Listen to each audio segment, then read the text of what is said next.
Sudah, Bu. Sudah ya. Baik, kita mulai saja sambil nanti yang lain bisa ikut join. Kita akan membahas di sesi ini mengenai accounting for merchandising operation, itu lanjutan ya. Kemudian nanti di sesi, jadi 10-11 ini saya hanya menjelaskan satu saja. Nanti baru langsung pindah ke sesi 12 berarti yang minggu ini ya. Baik, kita mulai. Bismillahirrahmanirrahim. Assalamualaikum warahmatullahi wabarakatuh. Selamat sore semuanya. Hari ini kita masuk ke Vicon yang ke-6 ya kalau nggak salah ya. Saya sudah kita sudah 5 kali Vicon. Yang terakhir itu berarti awal Januari apa sebelum tahun baru ya? Saya lupa. Sebelum tahun baru kayaknya ya.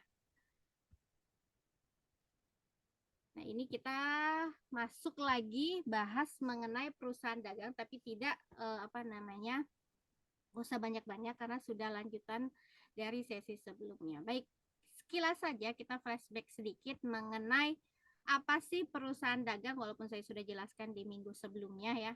Jadi perusahaan dagang adalah perusahaan yang mana kegiatan utama perusahaan tersebut adalah membeli barang dan menjualnya kembali. Jadi dia hanya menjual barang dagangannya, jadi dia membeli barang dagangan kemudian untuk dijual kembali tanpa merubah bentuk dasarnya atau menambah manfaat dari barang tersebut. Tidak seperti perusahaan manufaktur atau perusahaan produsen ya yang memproduksi barang. Nah, siklus operasi perusahaan dagang yaitu melibatkan akun tambahan, yaitu persediaan barang dagang atau yang disebut merchandise inventory, serta di mana di situ terdapat proses pembelian dan penjualan persediaan barang dagangannya.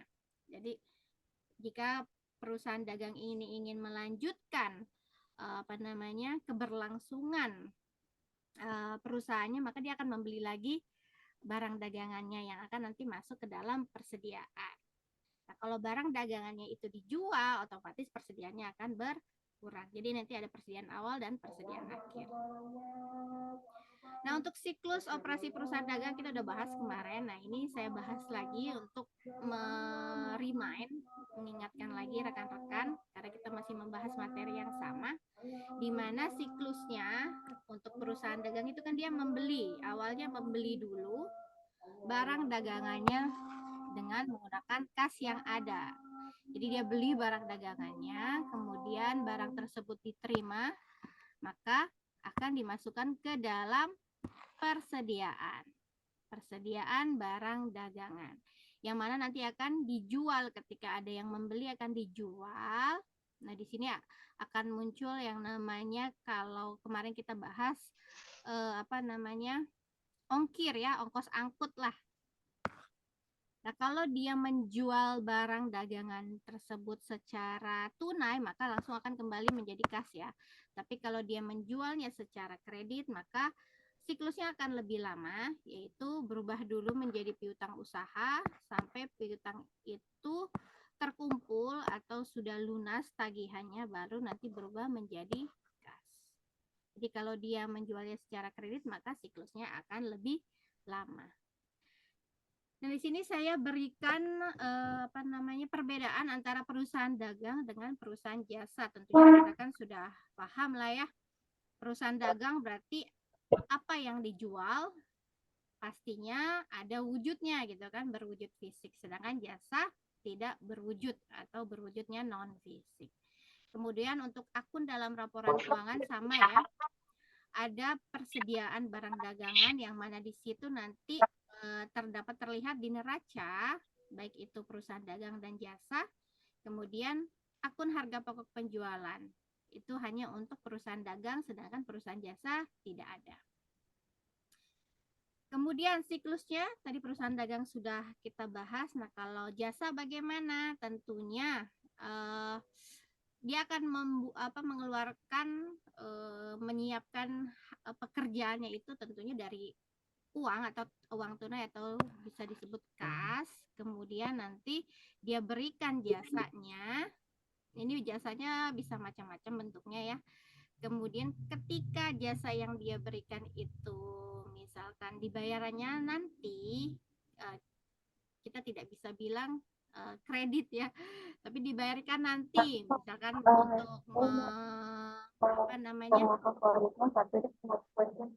mohon maaf ini saya mute dulu ya. Bumbu favorit satu. Oke, ini ya. Dibayarkannya nanti, maka akan muncul namanya piutang usaha.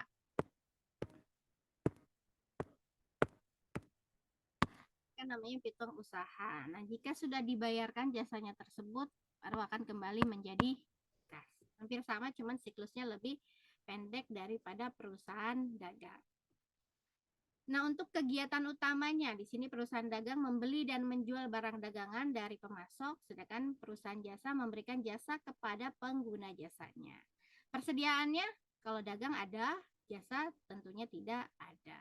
Nah, penentuan harga pokok barangnya dia relatif mudah, tapi kalau jasa dia tidak perlu menentukan harga pokok barang. Nah, ini adalah tampilan dari bagaimana menyusun laporan laba rugi ya. Mulai dari pendapatan penjualan, kemudian nanti ada harga pokok penjualan, beban operasi, sampai pada nanti ada laba bersih.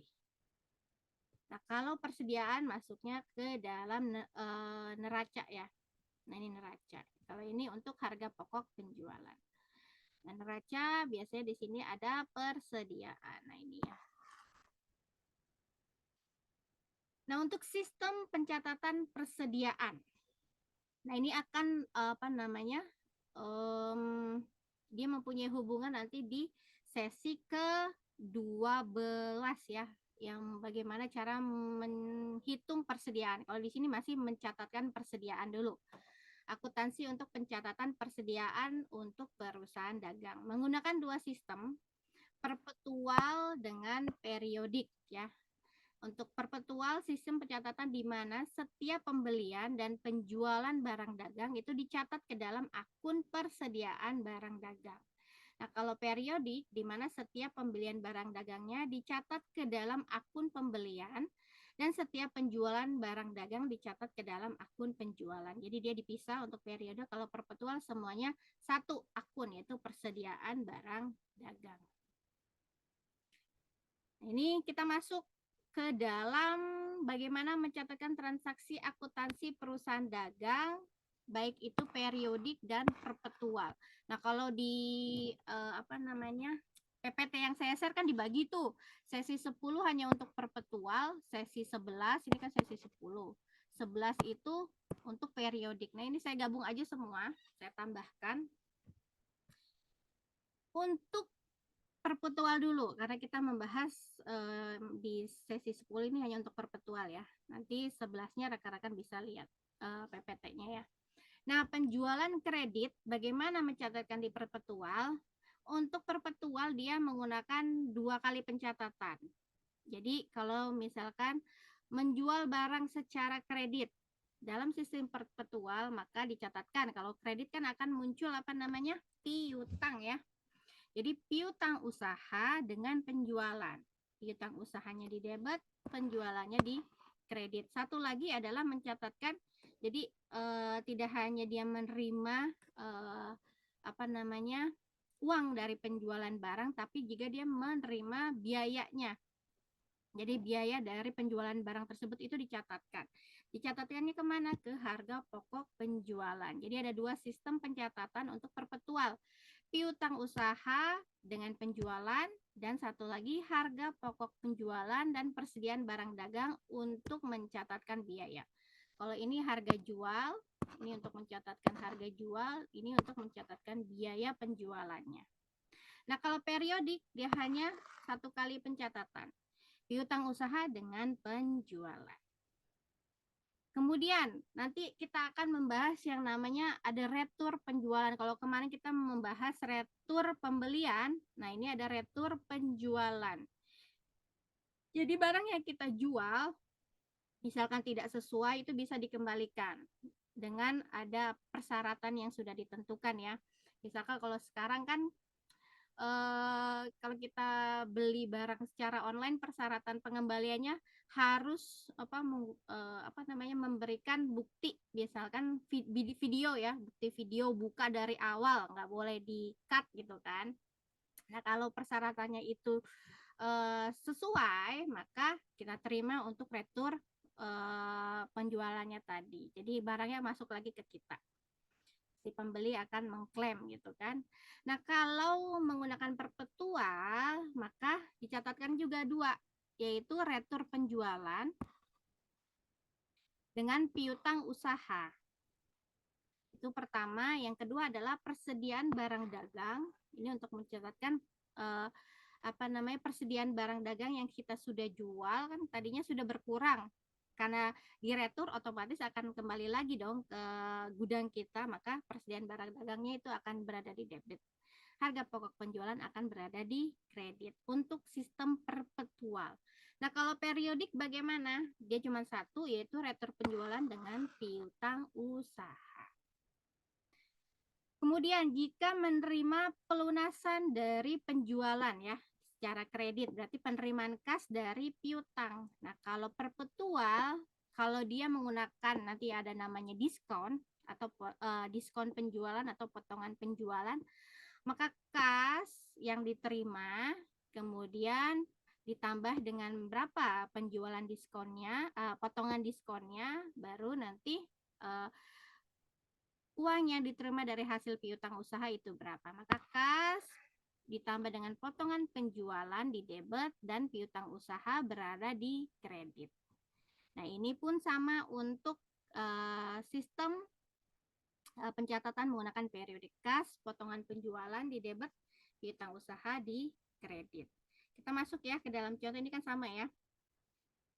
Kita masuk ke dalam contoh di sini.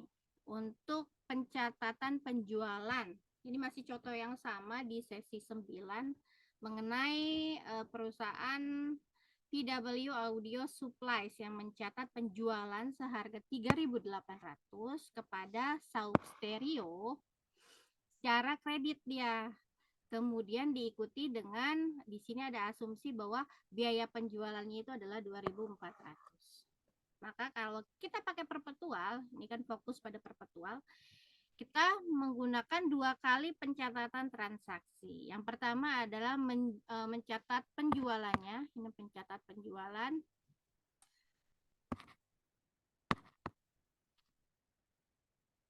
Yang kedua adalah mencatatkan biaya penjualannya. Berarti yang pertama, account receivable kan tadi piutang usaha dengan penjualan. Piutang usaha di debit, penjualan ada berada di kredit. Kemudian mencatatkan apa? Biaya, yaitu cost of goods sold atau harga pokok penjualan dengan persediaan barang dagangnya.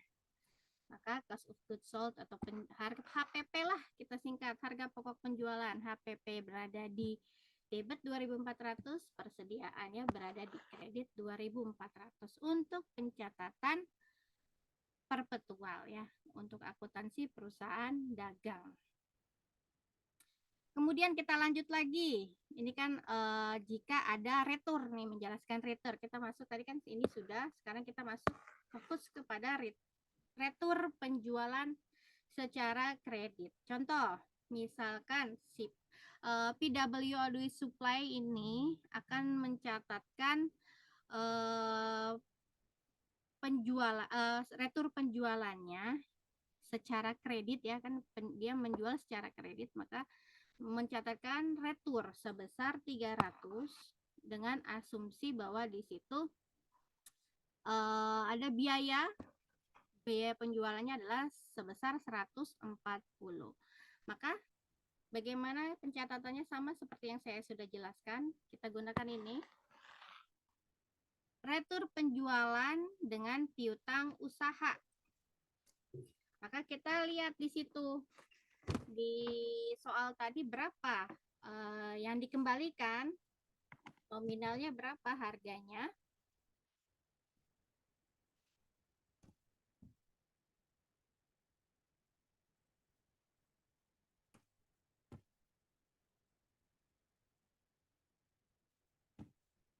Oh, mohon maaf ya, ini kok nggak bisa ya.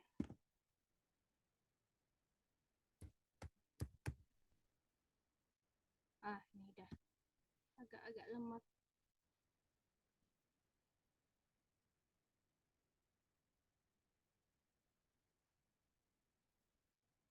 Oh, jauh sekali ini. Ini ya. Nah, ini kita mencatatkan retur penjualan. Saya selalu pengen bilang retur penjualan. Nah, retur penjualannya adalah sebesar 300. Maka di sini retur penjualan di debit dan piutang usaha akan berada di kredit. Kenapa piutang usaha berada di kredit? Ada yang tahu nggak?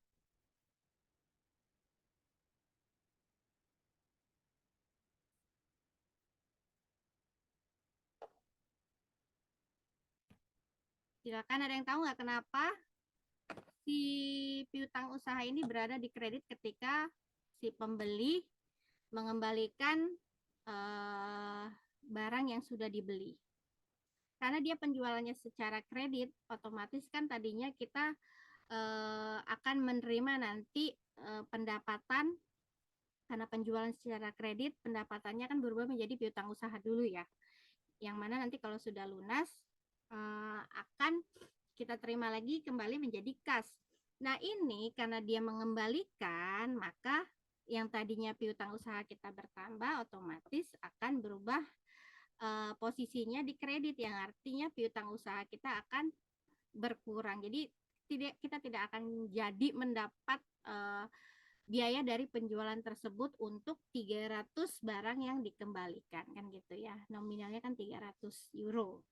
Maka akun receivable-nya akan berkurang di kredit sebesar retur retur penjualan tersebut. Kalau dari sisi kita kan berarti ya retur penjualan ya, karena kita menjual. Nah, kemudian karena ini sistem perpetual, maka akan mencatatkan biaya yang biaya penjualan dari retur tadi, yaitu sebesar 140. Maka inventory di debit 140. Kemudian cost of goods sold-nya, HPP-nya akan berada di kredit. Inventory ini juga akan berada di debit. Kenapa? Karena barang yang tadi unit yang sudah kita jual akan masuk lagi ke dalam persediaan barang dagang kita, yaitu sebesar 140 untuk nominal harganya. Dicatatkan di debit, dan di kredit adalah harga pokok penjualan atau HPP-nya. Nah, sekarang kita akan melihat bagaimana terjadinya sales discount, yang mana di sini dari sales revenue yang awalnya tadi kita ini gambaran ya. Tadinya kita akan menerima 3.800, jika ada retur 300, kemudian si pembeli tersebut akan menyelesaikan tagihannya di masa waktu saat persyaratan diskon masih berlaku, yaitu jika dia melunasi dengan syarat diskon, atau kan ada 2, 10, net 30 kan gitu. Minggu kemarin sudah saya jelaskan. Jadi kalau dia akan mengikuti persyaratan ini untuk melunasi tagihannya, maka dia akan mendapatkan diskon gitu kan. Diskonnya ternyata sebesar 70. Maka ini berapa hasil penjualan yang akan kita terima gitu kan, bersihnya berapa. Jadi 3.800 dikurangi returnya 300, dikurangi lagi dengan diskon yang didapat 70, maka kita akan menerima 3.430. Nah, ini contoh di sini, misalkan Sauk Stereo yang akan membayarkan tagihannya sebesar 3.500, di mana di situ seharusnya ada catatan bahwa pendapatannya harusnya 3.800, tapi dia hanya membayar 3.500. Kenapa? Karena ada pencatatan bahwa dia mengembalikan sebesar 300 euro. Kemudian yang mana di situ akan dia bayarkan secara keseluruhan di bulan Mei pada tanggal 14, di mana di situ hari terakhir mendapatkan potongan diskon. Maka kalau kita catatkan di Mei tanggal 14, kas yang kita terima berapa gitu kan? 3.430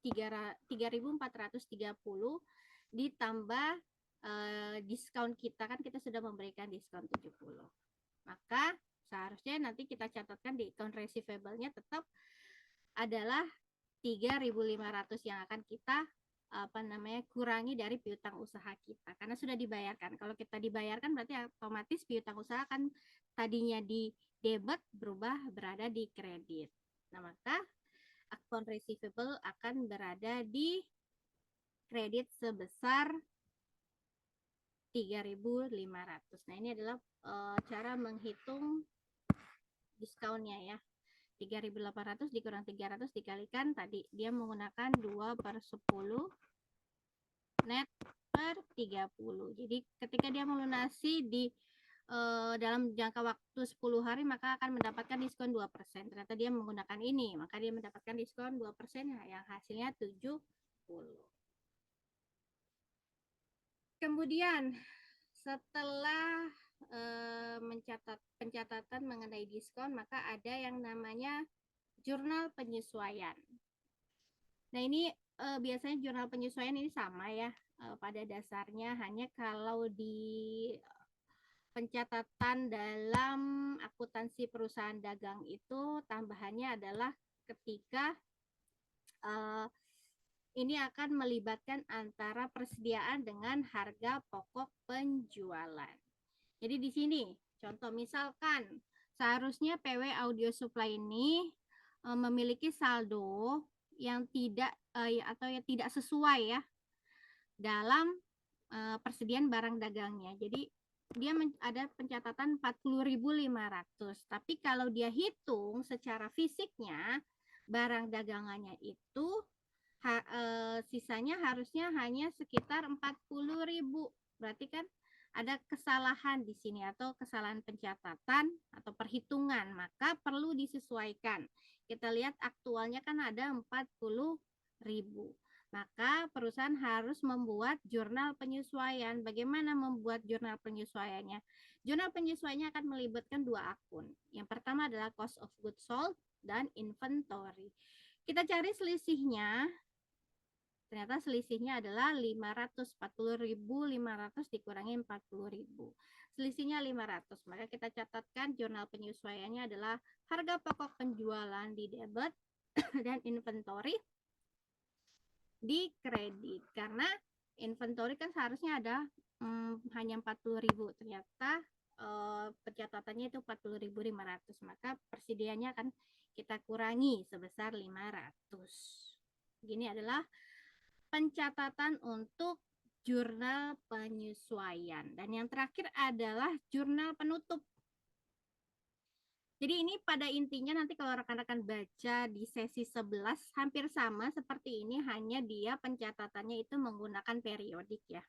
Jadi nanti bisa lihat PPT saya ini akan saya share. Ketika saya menge-share rekaman, nanti rekan-rekan lihat bagaimana cara mencatatkan jurnal untuk akuntansi perusahaan dagang menggunakan sistem periodik. Nah, kita lanjut dulu jurnal penutup.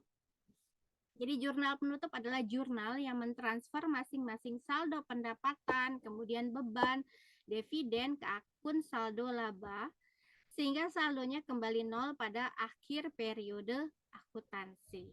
Nah, untuk jurnal penutup, untuk menutup akun penjualan berarti kita pakai penjualan dengan ikhtisar laba rugi. Nah, kan kita sudah menghitung nih laba ruginya berapa. Kemudian untuk menutup akun beban bagaimana? Berarti ikhtisar laba ruginya, kemudian kita masukkan akun-akun yang ada. Misalkan ada potongan penjualan, retur penjualan, beban gaji, beban sewa, dan beban depresiasi. Ini masuk semua. Kemudian ini untuk akun penjualan dan akun beban.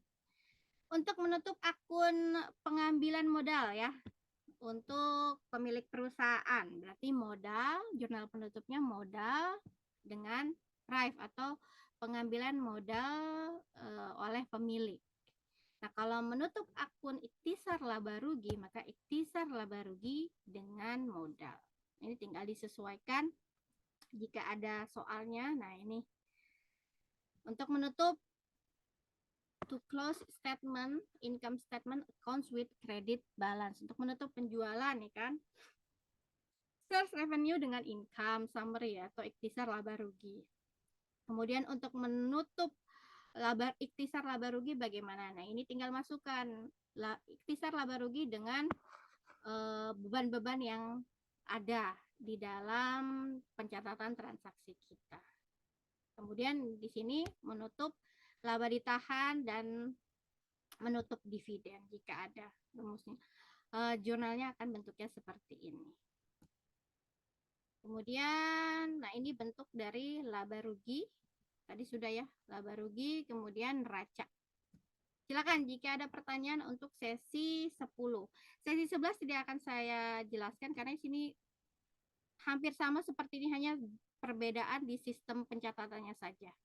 Karena dia menggunakan perpetual, kalau ini ini menggunakan perpetual, di sesi 11 menggunakan sistem periodik. Ada pertanyaan? Sebelum saya lanjut langsung ya ke sesi 12 untuk inventoris. Nah, sesi 12 ini juga sudah mencakup 12-13 ya. Jadi saya tidak lagi, jadi di sesi 13 tidak akan ada Vicon lagi ya. Nanti baru materi selanjutnya, sesi 14 sesi Vicon kita terakhir. Ada pertanyaan tidak?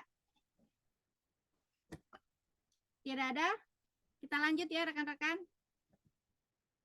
Nah, ini kita masuk ke sesi 12 mengenai persediaan. Persediaan apa sih? Tentunya rekan-rekan sudah tahu ya. Ini menyangkut lanjut dari sesi sebelumnya yang tadinya pencatatan, sekarang kita perhitungannya. Nah, persediaan adalah barang dagang yang disimpan untuk dijual dalam kegiatan normal perusahaan, kemudian dan bahan yang diproses dalam proses produksi atau bahan yang disimpan untuk produksi. Jadi persediaan ini jika digunakan untuk perusahaan dagang maka maknanya akan berbeda. Tapi kalau berbeda dengan makna persediaan di perusahaan manufaktur. Nah, jadi klasifikasi persediaan ini tergantung pada perusahaannya. Apakah dia pedagang atau perusahaan dagang atau dia pembuat atau produsen yang termasuk ke dalam perusahaan manufaktur. Nah, di sini dalam perusahaan dagang hanya mengenal satu jenis persediaan, yaitu persediaan barang dagangan. Nah, kalau di manufaktur ini banyak, ada bahan baku. Jadi persediaan bahan baku, persediaan barang dalam proses, dan persediaan barang jadi siap dijual atau produk akhir. Nanti ini rekan-rekan akan membahas ini di akuntansi biaya ya. Kemudian, nah untuk pencatatan persediaan, ini saya pakai PPT saya aja ya.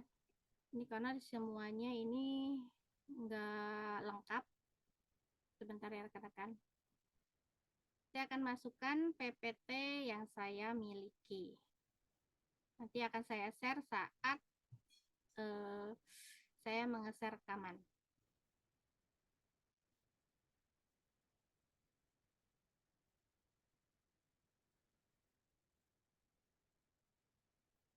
Sebentar, ini saya belum tutup ya untuk slideshow-nya.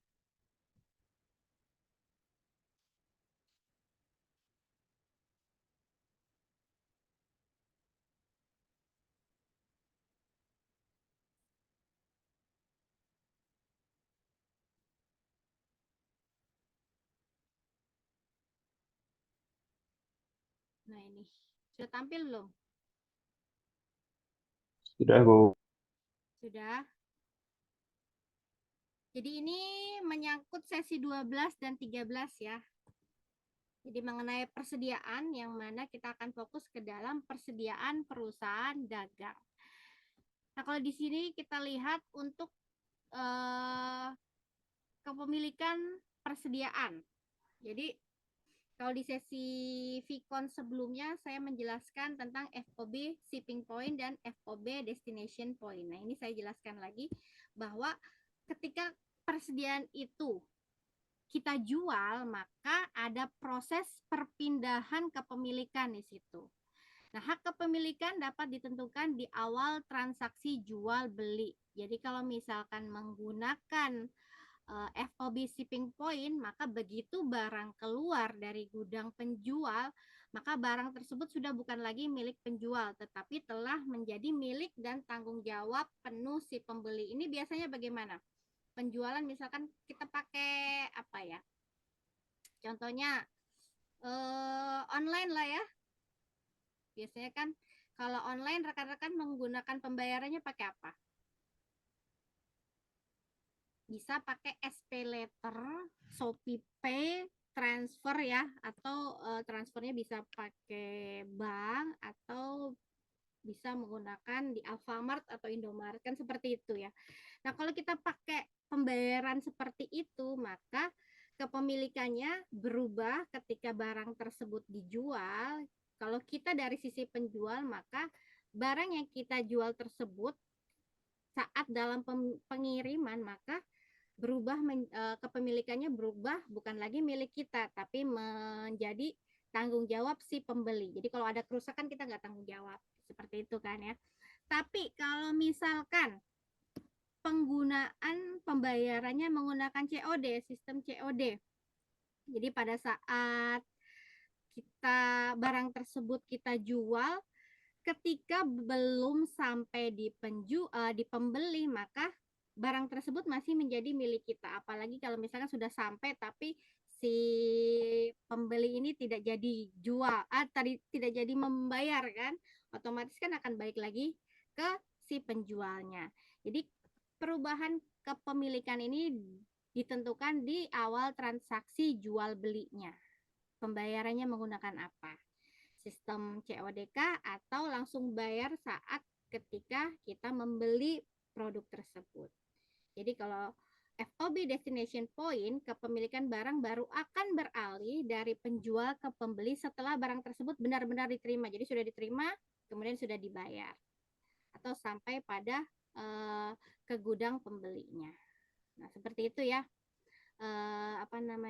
Perbedaan perubahan kepemilikan atas barang dagang. Nah, untuk pencatatan persediaan tadi sudah kita jelaskan. Untuk pencatatannya menggunakan dua sistem, perpetual dengan periodik. Nah, kalau pencatatan perpetual ini juga sudah dijelaskan tadi bahwa dicatat dan hitung secara detail baik pada waktu dibeli maupun dijual. Kemudian harga pokok dari barang dagang yang dijual ditentukan setiap kali penjualan terjadi. Nah, ini cocok untuk perusahaan yang memiliki frekuensi transaksi yang tidak terlalu tinggi, tetapi nilai transaksinya besar. Nah, kalau periodik, persediaan dicatat dan dihitung hanya pada awal dan akhir periode akuntansi saja. Bisa itu di akhir bulan atau tahun untuk menentukan harga pokok penjualannya. Nah, paling banyak dipakai oleh perusahaan yang frekuensi transaksinya tinggi. Nah, di sini ada pengaruh kesalahan dalam penentuan persediaan terhadap laporan laba rugi dan laporan posisi keuangan. Nanti rekan-rekan bisa lihat ya. Pengaruhnya ke harga pokok penjualan apa, ke laba bersih apa, kemudian ke aset, ke hutang, dan ke ekuitas kalau dilihat dari sisi laporan neraca. Nah, untuk perhitungan atau metode penilaian persediaan akhir itu bisa menggunakan 3 metode. Yang pertama first in first out, kemudian last in first out, dan metode biaya rata-rata atau average cost method. First in first out artinya kan first in, jadi yang pertama masuk akan pertama keluar. Nah, kalau last in berarti yang terakhir masuk akan terakhir keluar. Nah, kalau average cost method ini dia HPP-nya didasarkan pada biaya rata-rata persediaan selama periode berjalan. Nanti rekan-rekan bisa lihat perbandingan antara penilaian berdasarkan 3 metode ini. Kita masuk dulu untuk sistem pencatatan perpetual. Nah, ini ada contoh ya. Contoh dari penilaian persediaan dalam sistem pencatatan perpetual. Ada tanggal transaksinya dari mulai 1 Maret sampai 31 Maret, itu 1 bulan. Kemudian di sini ada transaksinya mulai dari 1 Maret itu ada persediaan awal, kemudian Persediaan tersebut akan dijual pada tanggal 5, kemudian 12 Maret ada pembelian lagi, sampai pada 31 Maret ya. Hitung besar nilai persediaan akhir, kemudian harga pokok penjualan dan laba kotor, dengan asumsi harga jual per unitnya 300.000. Pembelian dan penjualan dilakukan secara kredit. Nah, bagaimana ini cara menghitungnya? Maka kita gunakan yang pertama adalah metode penilaian dengan first in, first out. First in, first out berarti kita catat dulu ada 3 pengelompokan, yaitu kan ada 3 ya di sini kita bisa lihat. Pertama persediaan, penjualan, dan pembelian. Maka pembelian dulu, harga pokok penjualan dan saldo persediaan. Tanggal 1 Maret yaitu persediaan awal. Kita memiliki persediaan awal 120 unit dengan harga perolehannya sebesar 200.000. Maka total keseluruhan adalah kita kalikan nih, unitnya 120 dengan harga perolehannya 200.000. Maka totalnya, jadi satu unit kan 200.000, totalnya adalah 24 juta. Kemudian itu untuk 1 Maret. Tanggal 5 itu ada penjualan. Kalau penjualan berarti masuknya ke harga pokok penjualan. Ada penjualan 84 unit. Ini dari mana kita ambil? Dari saldo persediaan yang kita miliki 120, kita ambil 84. Kita masuk di sini, unitnya 84, harga perolehannya 200, maka yang terjual adalah 16,8 juta. Itu masuk nanti ke harga pokok penjualan. Berarti sisa saldo persediaan kita berapa? Karena dia menggunakan first in, first out, berarti kita kurangi persediaan awal yang kita miliki. 120 dikurangi 84, sisa 36 unit. Kalikan lagi dengan harga perolehannya, hasilnya 7,2 juta. Kemudian pada tanggal 12 Maret kita membeli lagi persediaan. Berarti kita beli 96, tapi harga perolehannya ini berbeda ya. Kalau awal kita harga perolehan satu unitnya 200.000, ternyata di pembelian yang kedua ini naik menjadi 210. Maka total yang kita keluarkan untuk membeli persediaan tersebut adalah 20,16 juta. Maka kita catatkan ada 2 persediaan sekarang karena berbeda nilai perolehannya. Yang 200.000 itu kan sisa 36. Ini kita catatkan lagi 36. Totalnya 7,2 juta. Kemudian dengan yang kita beli baru tadi 96, harga perolehannya 210. Maka 96 kali 210 sebesar 20,16 juta ya. Kemudian di tanggal 19 Maret ada penjualan ya. Penjualan persediaan kita, penjualan barang dagangan kita. Nah, karena dia first in, first out, berarti yang duluan masuklah yang harus kita habiskan.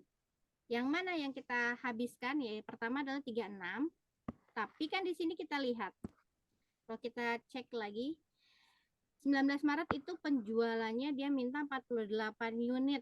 Jadi permintaan 48 unit, maka yang harus kita jual adalah 48 unit. Cukup nggak 36 ini? Kan nggak cukup. Maka sisanya kita ambil dari mana? Kita ambil dari 96 ini. Nah, kurangnya berapa dari 48 kalau kita hanya memiliki 36? Berarti 12. 12 kita ambil dari persediaan dengan harga perolehan yang baru. Nah, kita kalikan 36 kali 200, 7,2 juta. Kemudian 12 ini kita ambil dari persediaan yang baru 210.000. Sehingga sisa penjualannya 2,52 juta. Kemudian kita harus menghitung lagi saldo persediaan. Berarti yang 36 habis kan, sisa yang tadi 96 diambil 12, sisanya 84. Jadi hanya sisa persediaan yang kedua tadi, 84 kali 200, 17,64 juta. Kemudian ada lagi penjualan di tanggal 23 Maret dari 84 kita ambil 24. Maka sisa 60. Nah, 60 ini kalau misalkan kita di tanggal 27 Maret ada lagi pembelian yang ketiga, ini kan ya ini kedua, ini persediaan awal, 2 di sini 3 ya. Maka masuk nih. Ternyata yang kita beli pembelian berikutnya itu harga perolehannya sudah berbeda lagi, sudah naik menjadi 220. Maka sisa 60 tadi di pembelian sebelumnya ditambah pembelian baru 60. Jadi 60 untuk persediaan akhir yang tadi, pembelian yang kedua, dan pembelian baru 60 dengan harga perolehan 220. Kalikan dan berapa nominalnya. Kemudian di tanggal 31 beli lagi dengan harga yang sama ternyata dengan pembelian yang sebelumnya. Kalau dia sama harga perolehan atau pembeliannya, maka tidak usah kita masukkan satu lagi di sini 60. Kita tambahkan aja 120 ya. Jadi 60 ini ditambah menjadi 120. Kalau yang 60 ini tetap kita hitung karena harga perolehannya berbeda. Nah, ini semua sudah kita hitung dan kita jumlahkan totalnya. Kemudian kita hitung besarnya persediaan akhir yang akan disajikan dalam neraca per 31 Maret. Nah, kalau ini kita lihat persediaan akhir yang disajikan terakhir kan 60 dengan 120 dengan harga perolehan yang berbeda ya. Kalau kita jumlahkan totalnya 180.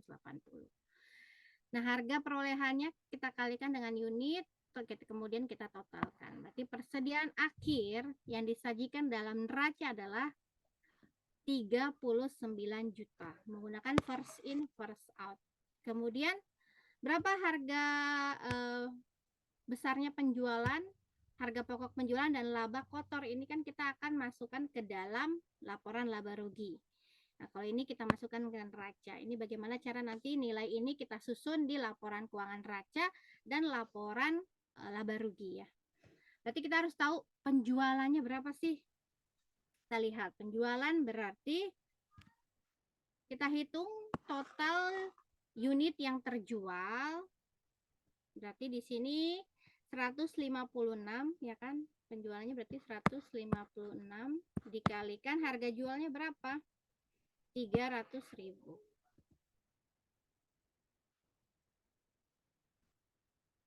Kalikan 300.000. Maka hasilnya 46.800.000. Kemudian harga pokok penjualannya. Berarti kita jumlahkan. Totalnya berapa ini secara keseluruhan? Kalau sudah ditotal, jumlahnya adalah 31,560. Maka laba kotornya, kenapa ini masih laba kotor? Karena belum dikurangi dengan biaya-biaya atau beban-beban yang keluar untuk membiayai operasional perusahaan. Maka masih laba kotor. Berarti penjualan dikurangi harga pokok penjualan adalah 15.240. Nah, ini adalah perhitungan menggunakan first in, first out. Silakan, ada pertanyaan nggak? Pusing nggak? Lumayan. Yang lain gimana? Pusing? Untungnya ini semua materi nggak keluar lagi ya. Nggak akan ada di... Lumayan, Bu. Lumayan ya. Tenang, tapi rekan-rekan kan karena kita UASnya saya nggak akan mengeluarkan ini ya. Berarti sekalian nanti, saya udah jelaskan belum kalau UASnya itu nanti rekan-rekan menjelaskan tugas yang sudah rekan-rekan kerjakan. Saya sudah jelaskan belum?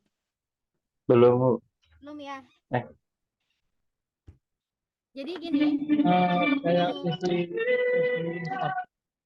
Jadi untuk tugas kan sudah saya berikan. Nah, tugas itu rekan-rekan sudah ada yang mengerjakan kan ya? Sudah ada yang mengumpulkan? Untuk tugas, kemudian disubmit. Sudah selesai ya. Mas Roy ya. Mas Roy, sudah selesai ya? Kemudian Belum lagi, Bu. Belum, Bu. Oh. Baru tadi belum selesai. Yang udah selesai boleh nyontek nggak? itu, Bu, yang tadi kan aku yang masih sibuk. Yang masih Oh iya, tadi baru selesai sampai neraca saldo awal ya, Mas Roy ya. iya, Bu. Tadi kan banyak kan, Bu, untuk Mm-mm. masalah yang Iya. 4 soal tadi. Iya. Nah, tinggal dilanjutkan lagi. Nah, ini tugas jika sudah selesai, nanti rekan-rekan bisa nyicil, langsung buatkan video presentasinya. Jadi UAS itu video presentasi saja ya. Jadi rekan-rekan nggak apa Oh, namanya? berarti di presentasi kan Iya. kayak PPT ya, Bu? Iya, kayak Buat PPT. Buat PPT-nya untuk setiap hasil mulai dari jurnal, kemudian buku besar dan neraca saldo awal, kemudian jurnal penyesuaian dan neraca saldo yang sudah disesuaikan. Nah, itu rekan-rekan jelaskan hasil kerjaan yang rekan-rekan sudah kerjakan ya, berarti dari mana hasilnya, didapatnya dari mana, kemudian jelaskan bagaimana penyesuaiannya, seperti itu ya. Nanti saya akan nilai. Jadi untuk UAS rekan-rekan hanya mensubmit video presentasi saja. Nah, saya ingin rekan-rekan itu video presentasinya dibuat nanti dimasukkan ke dalam YouTube. Jadi yang diinputkan di laman LMS untuk UAS hanya linknya saja. Jadi nggak terlalu berat. Kalau misalkan bentuknya video kan kadang-kadang suka susah tuh ya. Atau bisa pakai Google Drive, tapi jangan di lock, jangan dikunci. Karena nanti pada saat penilaian saya akan susah harus tanya dulu ke rekan-rekan.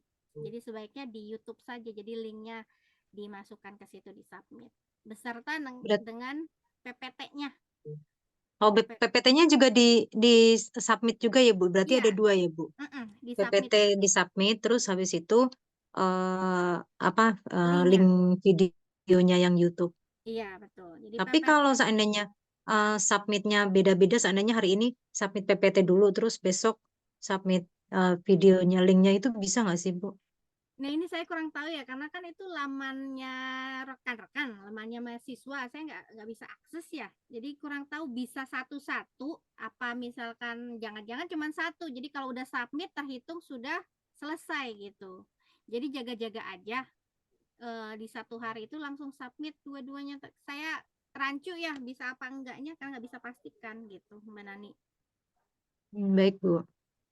Jadi mulai saja dicicil ya dari sekarang kalau tugasnya sudah selesai. Gitu ya rekan-rekan, ada pertanyaan nggak buat tugas sebelum saya lanjutkan nih? Bu, sebelum submit kita boleh sampaikan bagi tahu untuk koreksi lah, gitu boleh kan? Sebelum submit gimana? Minta dikoreksi mungkin, Bu. Kita Oh, dikoreksi gitu. dikoreksi sama saya. Seperti saya kemarin kan ada yang ternyata salah ya, Bu. Iya. Nyesel banget. Nah, Ya, gini, kalau di ngerjainnya di mobil, Bu, sambil bawa tamu. kalau Jadi dikoreksi, repot.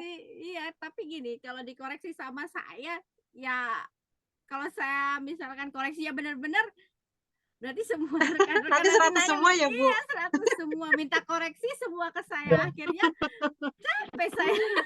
Nggak jadi Semua UAS ya, Bu? maksudnya kan. Tugas kelompok jadinya ya, Bu? Nanti semua Discuss mahasiswa, namanya, discuss.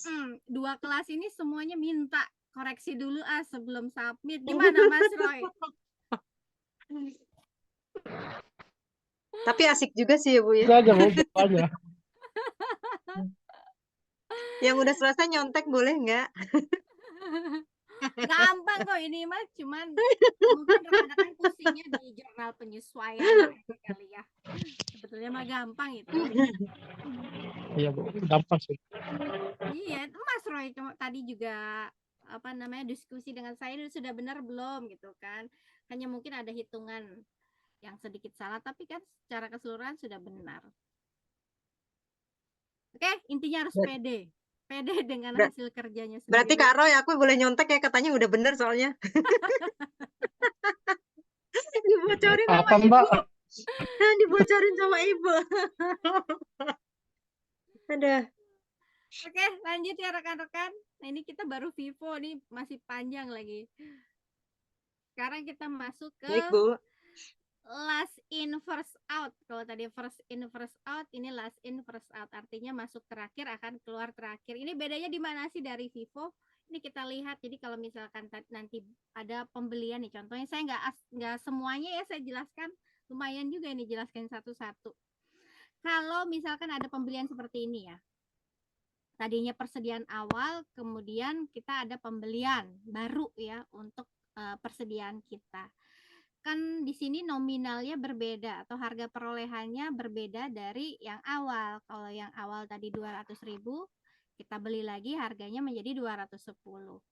Nah, maka kita tuliskan nih yang pertama dengan 200 dan 210. Nah, ketika ada penjualan, kalau first in first out saya kasih clue-nya nih ya. Kalau first in first out berarti kan kita mengambilnya dari persediaan awal ya kan? Yang Nah, kalau last in first out ambilnya dari akhir. yang akhir. Berarti dia bukan yang dari 36 nih. Dari yang 96 ini. Gitu ya rekan-rekan ya. Paham nggak? Kalau saya jelasin satu-satu panjang juga soalnya. Jadi ngambilnya dari, paham ya, pembelian yang baru ya, atau persediaan barang dagangan yang baru yang dikeluarkan terlebih dahulu, bukan persediaan yang sudah ada, tapi persediaan yang baru. Nah, ini jadi 96 ini dikurangi 48. Maka yang awal bagaimana? Yang awal tetap jumlahnya 36, yang baru dikurangi kan dari 96 kurang 48 sisanya 48. Gitu ya. Nah, kemudian jika ada penjualan lagi, ngambilnya dari mana? Ngambilnya abisin dulu yang tadi baru, yang 48 ini diambil lagi. Yang lama bagaimana? Tetap yang lama ada. Nah, ada kan? Nah, sisa yang baru tadi sisa 24. Nah, gitu ya rekan-rekan. Kalau ada pembelian barang dagangan baru lagi bagaimana, Bu? Ya udah berarti ada 3 nih persediaan kita. Pertama 36, yang kedua dari 24 ini. Yang terakhir yang ketiga apa? Yang baru. Nah, itu ya. Kalau ada pembelian lagi yang baru, tapi nominalnya sama dengan yang sebelumnya, tambahkan saja. Tetap 3, 36, 24. Nah, ini sama kan ya? Maka 60 tambah 60 100. Nah, cepat saya jadi ngejelasinnya ya. Begini ya rekan-rekan, ada pertanyaan nggak? Untuk last in first out, perbedaannya hanya di sini saja. Penggunaan ketika penjualan ya. Nah, kalau metode perhitungannya sama, hanya bedanya di sini. Karena dia ada 3, berarti masukin satu-satu sesuai dengan harga perolehannya. Total 180, total secara keseluruhannya berapa. Kemudian penjualan, gitu. Tinggal lihat ini, penjualannya berapa. Oh, ini nih. Totalnya berapa? 84 tambah 48 tambah 24. Kalikan dengan 300.000 tadi. Hasilnya 46.800. HPP-nya baru dari sini. 16,8 tambah 10,08 tambah 5,04. 31.920. Maka ketahuilah laba kotor. Ya. Mudah ya rekan-rekan ya? Nggak kelihatan sulit lagi kan ya? Mbak Nani gimana? Mbak Nani pusing nggak? Kalau sekarang masih ini sih Bu, paling nanti kalau pas nyoba-nyoba belajar ngerjain gitu lah, agak ada yang lupa gitu kadang. Maklum udah berumur Bu ya. Jadi kadang kalau sekarang sih masih fresh gitu, masih inget ya. Ntar tiba-tiba kalau kadang suka ngotak-ngatik gitu, ini dari mana ya? Kok dapatnya segini gitu. Iya, memang kadang saya juga suka gitu. Oke.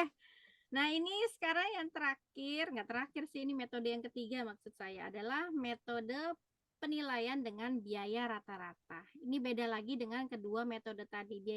Bedanya di mana? Nanti ini rekan-rekan bisa lihat. sama transaksinya ya. Jadi ada persediaan awal 120, kemudian penjualan. Ini kalau dari sini masih belum kelihatan 84, maka akan dikurangi menjadi 36.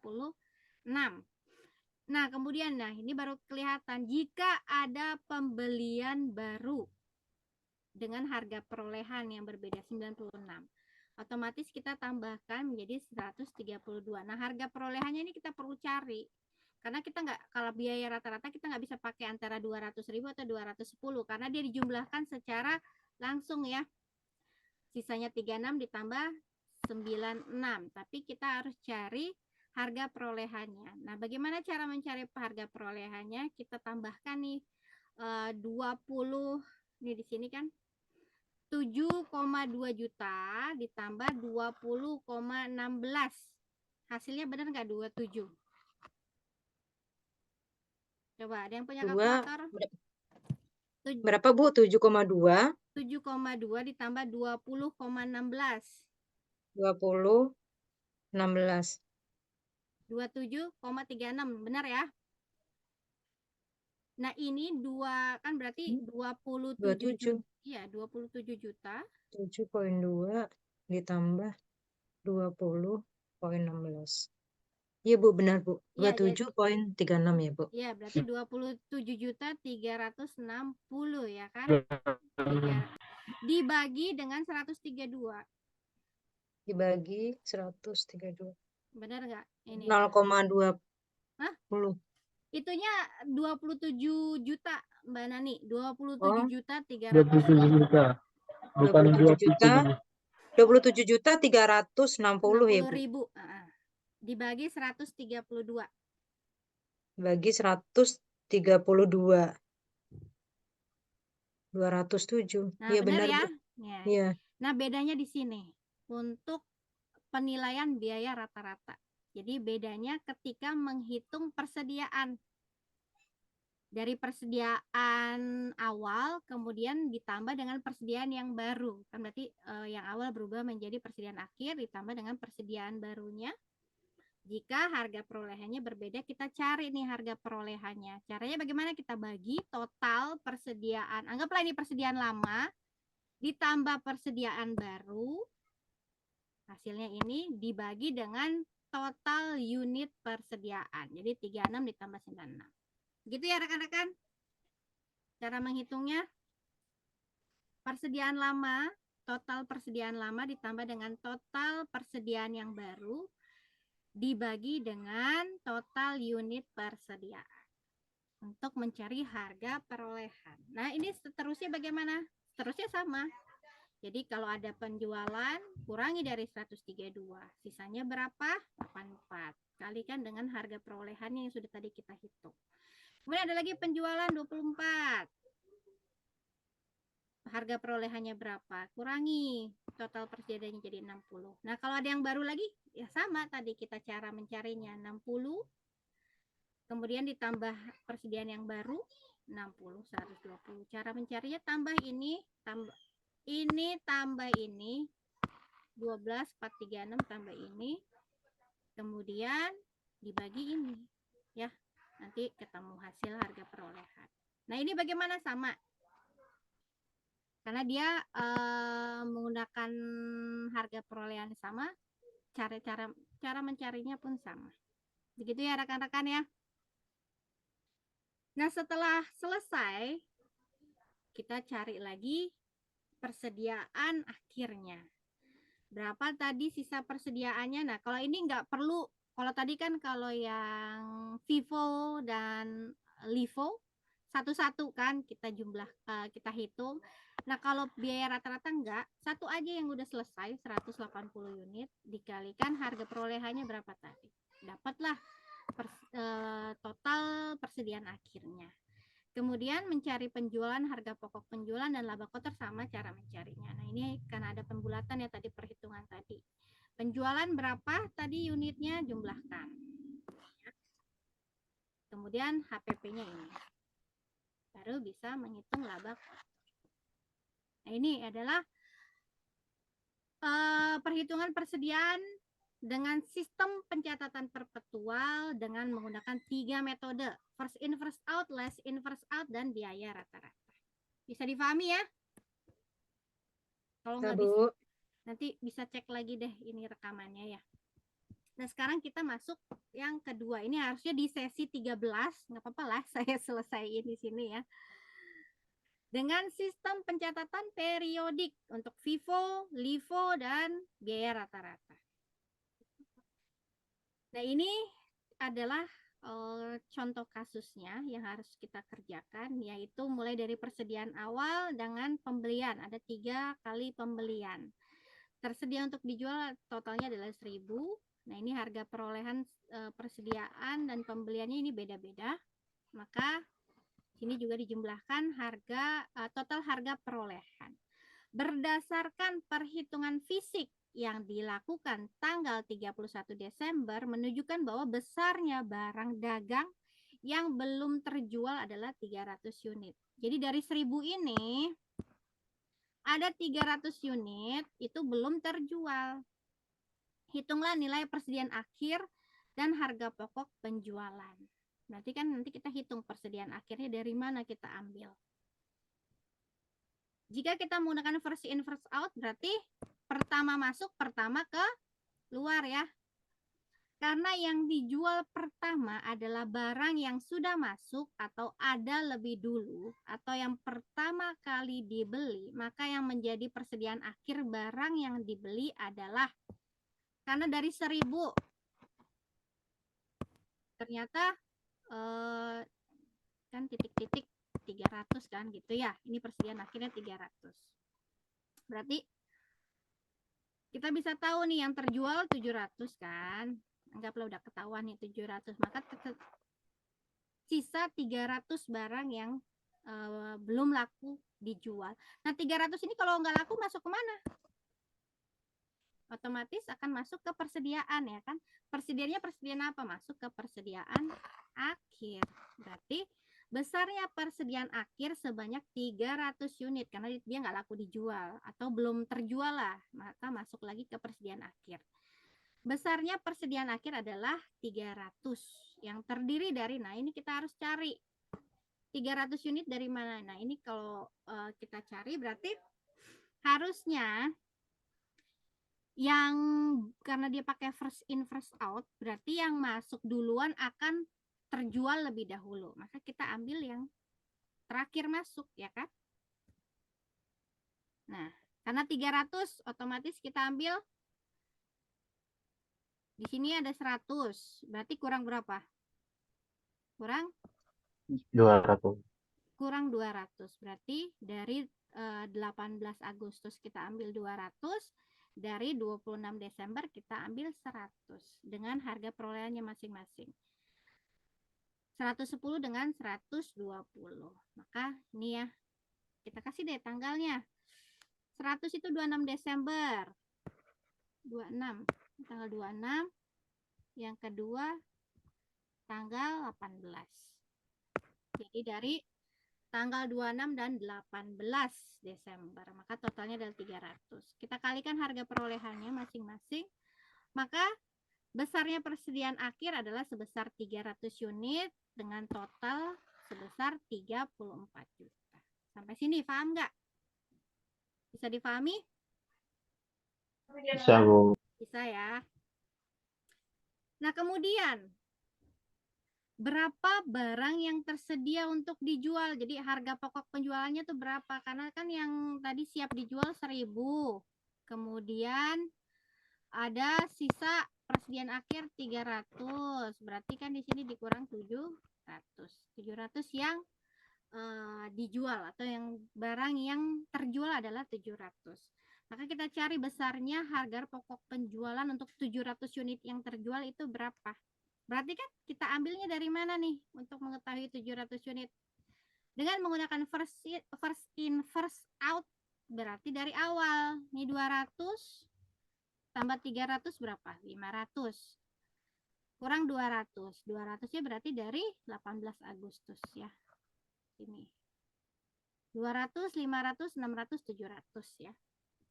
Berarti masukin tanggal 1, 5, dan 18. Dari tanggal 1, tanggal 5, dan tanggal 18. 700 unit kalikan dengan harga perolehannya masing-masing. Maka besar harga pokok penjualan untuk 700 unit adalah 70 juta. Nah, besar harga pokok penjualan di atas dapat juga dihitung dengan cara biasa. Misalkan harga pokok barang tersedia untuk dijualnya berapa, dikurangi dengan harga pokok persediaan akhir. Nah, ini yang tersedia dijual berapa tadi? Tinggal dihitung dengan harga pokok persediaan akhir. Tadi sudah dihitung sisanya 70 juta. Ini adalah harga pokok penjualan untuk 700 unit. Gitu ya rekan-rekan. Nah, sekarang dengan last in first out. Berarti bedanya hanya di sini tadi. Ini kita bedakan saja yang last in mana.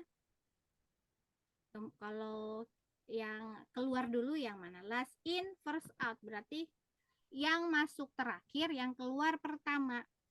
Karena yang dijual pertama adalah barang yang dibeli belakangan atau terakhir kali, maka yang menjadi persediaan akhir adalah barang yang dibeli pertama. Karena kalau misalkan nih kita udah punya persediaan awal, kemudian kita beli barang dagangan baru untuk dijadikan persediaan baru, otomatis kita karena menggunakan LIFO biasanya yang yang baru kita beli itu yang akan kita keluarkan. Tapi kalau dalam ini saya lupa sedikit, kalau menggunakan standar akuntansi keuangan ya untuk international financial itu ya IFRS, ini nggak bisa, LIFO ini nggak boleh digunakan karena menyalahi aturan dari standar akuntansi keuangan untuk internasional, nggak bisa begitu. Biasanya yang digunakan adalah first in first out, tapi nggak apa-apa, ini kita karena ada ya rumusnya maka kita gunakan. Jadi untuk mencari besar persediaan akhir sebanyak 300 unit, maka kita lihat dari ya persediaan awal. Nah, ini 200 karena tadi sisanya 300, ambil 200 dari sini dan 100-nya dari tanggal 5. Jadi 1 Januari dan 1 Maret dan ini salah ya, bukan Januari. Ini karena periodik, jadi 1 tahun, dia penggunaan 1 tahun ya, Januari dan 5 Maret. Mana ya tadi? Nah, ini 1 Januari dan 5 Maret. Maka dikalikan harga perolehannya, hasilnya adalah untuk persediaan akhir 28 juta. Jadi persediaan akhir sebanyak 300 unit itu totalnya 28 juta. Untuk penjualannya, maka kita pakai berarti yang baru-baru loh. Kita hitungnya berarti dari yang terakhir.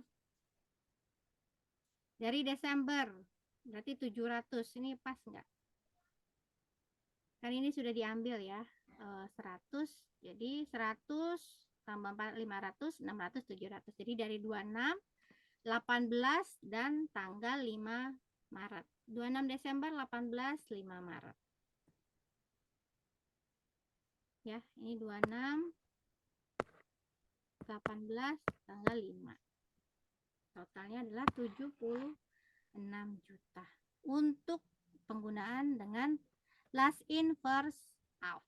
Sekarang metode penilaian biaya rata-rata.